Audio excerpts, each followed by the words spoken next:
ಪ್ರದೀಪ್ ಈಶ್ವರ್ ಅವ್ರ ಆಸ್ತಿ ಎಷ್ಟಿದೆ? ಆದರೆ ನಂದು 150-200 ಕೋಟಿ ಟರ್ನ್ ಓವರ್ ಇದೆ ಹಾ. ಕಂಪನಿದು. ಒಂದೊಂದ್ಸಲ ವೇರಿ ಆಗುತ್ತೆ.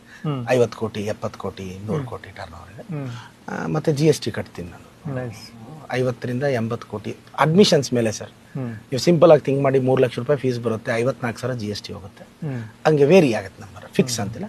ಒಂದು ಆವ್ರೇಜ್ 50ರಿಂದ 150 ಕೋಟಿ ಮಧ್ಯೆ ಟರ್ನ್ ಓವರ್ ಇದೆ. ಅದು ಆಸ್ತಿ ಅಲ್ಲ, ಒಂದು ಈಗ ಇದೊಂದು ಅಸೆಟ್ ಇದೆ ಬೆಂಗಳೂರಲ್ಲಿ ಅಷ್ಟೇ. ಇದೊಂದು ಇದು ಮತ್ತೆ ನನ್ನ ಕಂಪನಿ ಒಂದು ಎವ್ಯಾಲ್ಯೂಯೇಷನ್ ಅಂತಾರೆ. ನನ್ನ ಕಂಪ್ನಿ ಒಂದು 800 ಕೋಟಿಗೆ ಎವ್ಯಾಲ್ಯೂಯೇಟ್ ಆಗುತ್ತೆ. ನನ್ನ ಎವ್ಯಾಲ್ಯೂಯೇಷನ್ ನಾನು ಆಫ್ ದ ರೆಕಾರ್ಡ್ ಜಸ್ಟ್ ಮಾಡ್ತಿದ್ದೀನಿ. ನಾನು ಈಗಲೂ ಎವ್ಯಾಲ್ಯೂಯೇಟ್ ಮಾಡಿದ್ರೆ ಒಂದು 700-800 ಕೋಟಿಗೆ ಹೋಗುತ್ತೆ ನನ್ನ ಕಂಪ್ನಿ ಬ್ರ್ಯಾಂಡ್ ವ್ಯಾಲ್ಯೂ. ನಾನು ಇದನ್ನೊಂದು ಯೂನಿಕಾರ್ನ್ ಮಾಡಬೇಕು ಅಂತ ಆಸೆ ಇದೆ. ಇವತ್ತೆಲ್ಲ ನಾಳೆ ಇದೊಂದು 2,000-3,000 ಕೋಟಿಗೆ ಎವ್ಯಾಲ್ಯೂಯೇಟ್ ಆಗುತ್ತೆ. ಈ ಪರಿಶ್ರಮ ಇರೋದು ಬರೀ ಕರ್ನಾಟಕಕ್ಕೆ ಮಾತ್ರನಾ ಅಥವಾ? ಕರ್ನಾಟಕ, ಈಗ ಬೇರೆ ಬೇರೆ ಸ್ಟೇಟ್ಸ್ಗೆ ಹೋಗ್ತಿದ್ದೀವಿ. ತುಂಬ ಜನ ಇನ್ವೆಸ್ಟರ್ಸ್ ಇದ್ದಾರೆ, ಬಟ್ ನಾನು ಯಾರನ್ನೂ ಇನ್ವೆಸ್ಟ್ ಮಾಡೋಕೆ ಒಪ್ಪಿಲ್ಲ, ನಾನು ಒಬ್ಬನೇ ಓನರು. ಬಟ್ ಈಗ ನಾನು ಬೇಡ ಅಂದ್ಕೊಂಡ್ರು ಒಂದು 700 ಕೋಟಿಗೆ ನನ್ನ ಪರಿಶ್ರಮನ ಮಾರ್ಬೋದು, ಬೇಡ ಅಂದರು. ಬೈ ಮಾಡೋರು ಇದ್ದಾರೆ.